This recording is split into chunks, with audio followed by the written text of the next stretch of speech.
தங்கம், வைரம், வைடூரியம்னு அரண்மனை முழுக்க ராணிக்காக அலங்கரிக்கிறாரு அரசர் கேசவன். அப்படி அலங்கரிச்சு ராணி இந்திராணிய அழைச்சு அத பரிசாவும் அளிக்கிறாரு. அவ்ளோ பெரிய பிரம்மாண்டத்த பார்த்தும் கூட ராணி மகிழ்ச்சி கொள்ளாம சின்ன பொய்யான சிரிப்ப சிரிச்சுட்டு அங்கிருந்து போக என்ன காரணம்? அரசர் அரசிய இறுதியில திருப்தி செஞ்சாரா இல்லையா? எல்லாருக்கும் வணக்கம். நான் ராணி. வாங்க வீடியோக்குள்ள போயிரலாம். கேசவ மன்னர் தன்னோட இளம் வயதிலேயே இளவரசி இந்திராணிய திருமணம் செஞ்சுக்கிறாரு. அவங்களோட திருமண வாழ்க்கைக்கு சான்றா 10 வயசுல ஒரு மகனும் 8 வயசுல ஒரு மகளும் 3 வயசுல கடைக்குட்டியான ஒரு மகனும் இருந்தாங்க. என்னதான் வெளி உலகத்துக்கு அவங்களோட வாழ்க்கை ரொம்ப அழகா தெரிஞ்சாலுமே அரசருக்கு நல்லா தெரியும், தன்னோட மனைவியும் ராணியுமான இந்திராணி சில வருடங்களா முகத்துல மகிழ்ச்சியே இல்லாம பொலிவிழந்து இருக்காங்கன்னும் அதன் காரணம் தான் என்னவா இருக்கும்னும் அரசர் தீர யோசிச்சுட்டு இருந்தாரு. அரண்மனையில யாரும் எதுவும் கண்டுபிடிக்க முடியாத மாதிரி எப்பவும் போல இயல்பாதான் இருப்பாங்க இந்திராணி. குழந்தைகளை கவனிச்சுக்கிறது, கணவனோட தேவைகளை செய்யறது, அரச காரியங்கள்ல அவங்களோட பங்களிப்பை தரதுன்னு தன்னோட கடமைகளை சரிவரதா செஞ்சாங்க இந்திராணி. இருந்தாலும் அரசி முன்னாடி மாதிரி மகிழ்ச்சியா சிரிச்சு பேசாம இருக்கிறது அரசருக்கு மட்டும் தெரியுது. இப்போ அரசருக்கு ஒரே குழப்பமா இருக்கு. அரசிய சந்தோஷப்படுத்தவும் திருப்திப்படுத்தவும் என்னதான் செய்யறதுன்னு பலத்த யோசனையில இருந்தாரு. அட, இந்த பெண்ணுக்கு என்னதான் ஆயிற்று? அவளது கண்ணில் முன்பை போல அந்த பிரகாசமான ஒளி இல்லையே. சான்றோர்கள் ஆன்றோர்கள் சொல்வது போல பெண்ணை திருப்தி செய்வது இயலாத காரியமோ? உண்மையில் ஒரு பெண்ணுக்கு என்னதான் வேண்டும் அப்படின்னு தனக்குத்தானே பேசிட்டு அங்கிட்டும் இங்கிட்டும் நடந்துட்டே இருந்தாரு கேசவ மன்னர். அன்றிரவும் அப்படியே போச்சு. அதோட சில மாதங்களும் அப்படியே கழியுது. தெற்கு நோக்கி போர் செய்ய ஆயத்தமானாரு அரசர் கேசவன். தன்னோட போர் படைகள் எல்லாம் தயாராயிருக்க அரசரும் தெற்கு நோக்கி புறப்படுறாரு. வித்தைகள் பல கற்று தேர்ந்த அரசருக்கு இந்த போர்லயும் வாகைப்பூ கிடைச்சது. கேசவ மன்னர் போர்ல வெற்றி அடைஞ்சதும் தோற்ற அரசரோட அரண்மனையையும் கைப்பற்றாரு. அப்போதான் அவருக்கு பொக்கிஷ கிடங்குல ரொம்ப அழகான பழமையான அதோட பளபளப்பான ஒரு கிரீடம் கிடைக்குது. அதுவும் ஒரு மகாராணிய கௌரவிக்கிற கிரீடம். அதை பார்த்ததும் கேசவ மன்னருக்கு அளவில்லாத மகிழ்ச்சி. இவ்வளவு அற்புதமான கிரீடமா? இதை நம் அரசவையில் அனைவர் முன்னிலையிலும் இந்திராணிக்கு அணிவித்தால் அவர் மிகுந்த மகிழ்ச்சி அடைவது நிச்சயம் அப்படின்னு ரொம்ப ஆர்வத்தோடவும் ஆசையோடவும் அரசர் கேசவன் தாய்நாட்டுக்கு திரும்புறாரு. மிகுந்த ஆர்வத்தோட கேசவ மன்னர் அந்த அற்புதமான கிரீடத்தை தன்னோட அரண்மனைக்கு கொண்டு வந்தாரு. பிறகு ஒரு நொடி கூட தாமதிக்காம அரசவைய கூற்றாரு. அரசி இந்திராணியையும் அரசவைக்கு அழைச்சு வரும்படி கட்டளையும் இடுறாரு. இப்போ அரசி அவையோர்னு எல்லாரும் வீற்றிருக்க அரசர் கேசவன் அந்த அழகான பழமையான கிரீடத்தை எல்லாத்தையும் காட்ட அவையோர் எல்லாருமே அற்புதம் அற்புதம், எவ்வளவு அழகான பளபளப்பான கிரீடம் அப்படின்னு அதிசயித்தாங்க. அதை பார்த்த அரசருக்கு அவர் எதிர்பார்த்த மாதிரியே எல்லாருக்கும் ரொம்ப பிடிச்சிருக்கிறத பார்த்து அவரும் சந்தோஷப்பட்ட இந்த விலையுயர்ந்த அற்புத கிரீடத்தை ராணிக்கு பரிசளிக்கிறேன்னு அரசர் அதை ராணிக்கு சூட்ட வந்தாரு. ஆனா அரசர் எதிர்பார்த்தது போல ராணி ரொம்பவும்லாம் மகிழ்ச்சி ஆகல. ரொம்ப சாதாரணமா நன்றி அரசேன்னு சொல்லிட்டாங்க. இப்ப அரசருக்கு கோபம் தலைக்கு ஏறிச்சு. ஆனாலும் வெளியே காட்டிக்காம இந்திராணிக்கு அந்த கிரீடத்தை சூட்டிட்டு இருக்கையில உட்கார்ந்தாரு. பொறுமை இழந்த அரசர் நேரடியா ராணிட்டையே போய் இப்படி கேட்கிறாரு. இந்திராணி, என் மீது ஏதேனும் கோபம் இருப்பின் அதை தயை கூர்ந்து என்னிடம் கூறிவிடு. நீ இவ்வாறு பொலிவிழந்து இருக்க காரணம்தான் என்ன?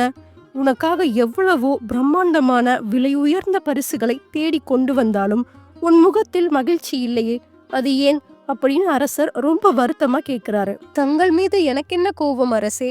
எனக்கு அப்படி ஒன்றும் கோபம் இல்லையே. அதோடு எனக்கு விலை உயர்ந்த பரிசுகளை காட்டிலும் ஏதேனும் மனதுக்கு நெருக்கமான பரிசை அளித்தால் நான் மிகவும் மகிழ்ச்சி அடைவேன்னு ராணி சொன்னதும் கேசவ மன்னர், சரி, உன் மனதுக்கு நெருக்கமான பரிசை ஒன்றை நான் நிச்சயம் அளிப்பேன்னு வாக்கு கொடுக்கிறாரு. அரசருக்கு இப்போ இரவு பகலா ஒரே யோசனை தான். அரசி கேட்ட மாதிரி மனசுக்கு நெருக்கமா என்ன பரிசு அளிக்கிறதுன்னு இப்படி யோசிச்சு யோசிச்சு ஒரு வழியா முடிவு ஒண்ணு அவருக்கு கிடைக்குது.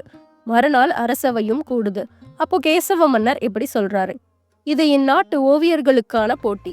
இன்றிலிருந்து சரியாக 1 மாத காலத்தில் யார் ஒருவர் ராணி இந்திராணி மனம் மகிழும்படியான ஒரு ஓவியத்தை வரைந்து தருகிறாரோ அவருக்கு சிறந்த பரிசு வழங்கப்படும்.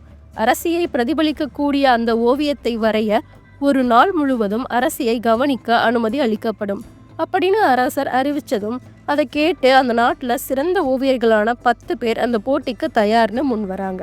அரசரும் அந்த ஓவியர்களுக்கு தேவையான ஏற்பாட்டை எல்லாம் செஞ்சு தராரு. கூடவே ஒரு நாள் முழுக்க ராணியை கவனிக்கவும் செஞ்சாங்க அந்த 10 ஓவியர்கள்.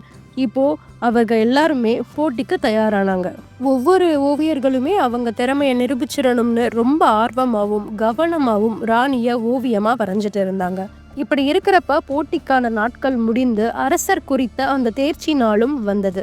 10 ஓவியர்களுமே அவரவர் வரைஞ்ச ராணியோட ஓவியத்தை எடுத்துட்டு அரசவைக்கு வருகை தந்திருந்தாங்க. 10 ஓவியர்களுமே அவங்களோட ஓவியத்தோட வரிசையா நிக்க அரசர் அதை பார்த்துட்டே வந்தாரு. இதென்ன, இவையெல்லாம் இவ்வளவு சிறியதாக வரையப்பட்டுள்ளது, இதில் என்ன சிறப்பு இருக்கிறதுன்னு ஒரு 7 ஓவியத்தை நிராகரிச்சாரு. அந்த 7 ஓவியர்களுமே சோகமா ஓரமா போய் நின்னாங்க. 8வது ஓவியம் ஓரளவுக்கு பெருசாவும் ராணி அரசவையில் அமர்ந்து இருக்கிற மாதிரியான ஒரு கம்பீரமான ஓவியம் அது. அதை பார்த்த கேசவ மன்னர், அருமையாக உள்ளது, நீங்கள் காத்திருக்கலாம்னு சொல்லிட்டு இப்போ 9வது ஓவியத்தை போய் பார்த்தாரு. அதுவும் ஓரளவுக்கு பெருசா ராணி ஏழை எளியோருக்கு தர்மம் செய்யற மாதிரியான ஓவியம். உண்மையை சொல்ல போனா அந்த அழகான ஓவியத்தை எல்லாருமே பார்த்து வியந்துட்டு தான் இருந்தாங்க. அதை பார்த்த அரசர், ஆஹா, என்ன யதார்த்தமான ஒரு ஓவியம், நீங்களும் காத்திருக்கலாம்னு சொல்லிட்டு 10வது ஓவியத்தை வந்தாரு. அவர் கையில ஓவியம் எதுவும் இல்லாம நின்னுட்டு இருக்க அரசர், ஓவியரே, தாங்கள் வரைந்த ஓவியம் எங்கேன்னு கேட்டாரு. அரசர் அந்த 10வது ஓவியர்கிட்ட அவரோட ஓவியத்தை கேட்க, அந்த ஓவியரோ, இதோ இருக்கிறதே அரசே அப்படின்னு 5 பேர் சேர்ந்து அந்த ஓவியத்தை பிடிச்சிட்டே இருக்க அரசர் அதை வியந்து பார்த்தாரு. ஆமாங்க, ரொம்ப பிரம்மாண்டமான 8 அடி ஓவியம் அது. ராணி அதுல கண்ணாடி முன்னாடி உட்கார்ந்து அழகா தயாராகி தன்னை பார்த்துக்கிற மாதிரியான ஓவியம் அது. அதை பார்த்த அரசர் முடிவே பண்ணிட்டாரு, இதுதான் அந்த ஓவியம்னு. அதோட அரங்கமும் வாயை பொழந்துட்டு அந்த ஓவியத்தை பார்த்து, இந்த ஓவியம்தான் வெற்றி ஓவியம்னு சத்தமாவே சொன்னாங்க. அரசர் உடனடியா அரசி இந்திராணிய அரசவைக்கு அழைச்சி வர சொன்னாரு. அரசியும் வந்தாங்க. 8வது 9வது ஓவியத்தை பார்த்து சின்னதா சிரிச்சுட்டு இப்போ 10வது ஓவியத்துக்கு போனாங்க. எதிர்பார்த்த மாதிரியே இந்திராணியும் அந்த ஓவியத்தோட பிரம்மாண்டத்தை பார்த்து வியந்து போனாங்க. இருக்காதாங்க, 8 அடி ஓவியம் அது. அவ்வளோ பிரம்மாண்டமாகவும் ரொம்ப அழகாவும் ராணிய ஓவியமா வரைஞ்சிருந்தாரு அந்த ஓவியர். இந்திராணி அந்த ஓவியத்தை வியந்து பார்க்கறத பார்த்த அரசர் கொஞ்சம் நிம்மதி பெருமூச்சு விட்டாரு. அப்பாடா, இப்பவாச்சும் ராணிக்கு பிடிச்ச மாதிரி ஒரு பரிசு கொடுத்துட்டோம்னு. ஆனா அவங்கதான் ஒரு திருப்பம். ராணி ஓவியத்தை பார்த்துட்டு அரசர்கிட்ட இப்படி சொன்னாங்க, அரசே, இந்த 8 அடி பிரம்மாண்ட ஓவியம் எனக்கு பிடிக்கத்தான் செய்கிறது. இருப்பினும் இது என் மனதுக்கு நெருக்கமாக ஒன்றாக படவில்லை.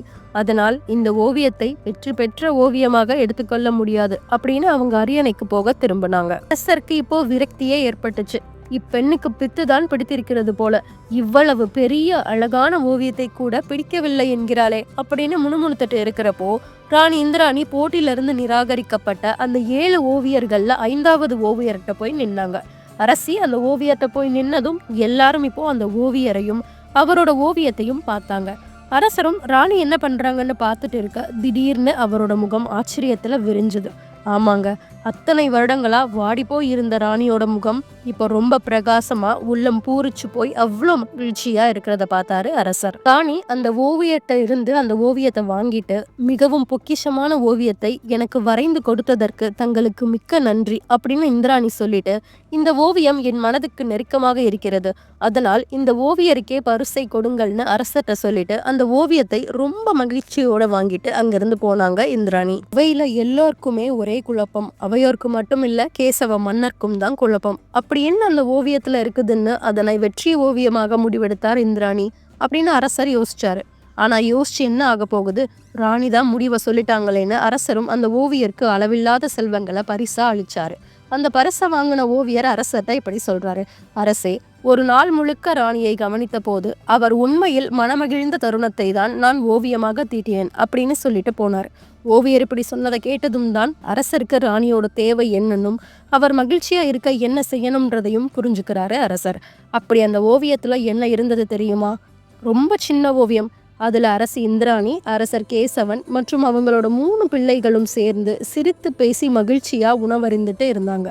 அவ்வளவுதாங்க அந்த ஓவியமும், அவ்வளவுதாங்க மாபெரும் ராணியான இந்திராணியோட ஆசையும். நாட்டுக்கே மகாராஜாவா இருந்தாலும் தன் கணவர் தன்னோடையும் தன் பிள்ளைகளோடையும் சிறிது நேரம் ஒன்னா மகிழ்ச்சியா இருக்கணும்னு தான் ஆசைப்படுவாங்க.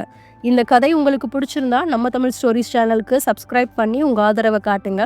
அப்படியே உங்க கருத்துக்களை கமெண்ட் பாக்ஸ்ல கமெண்ட் பண்ணுங்க. நன்றி, வணக்கம்.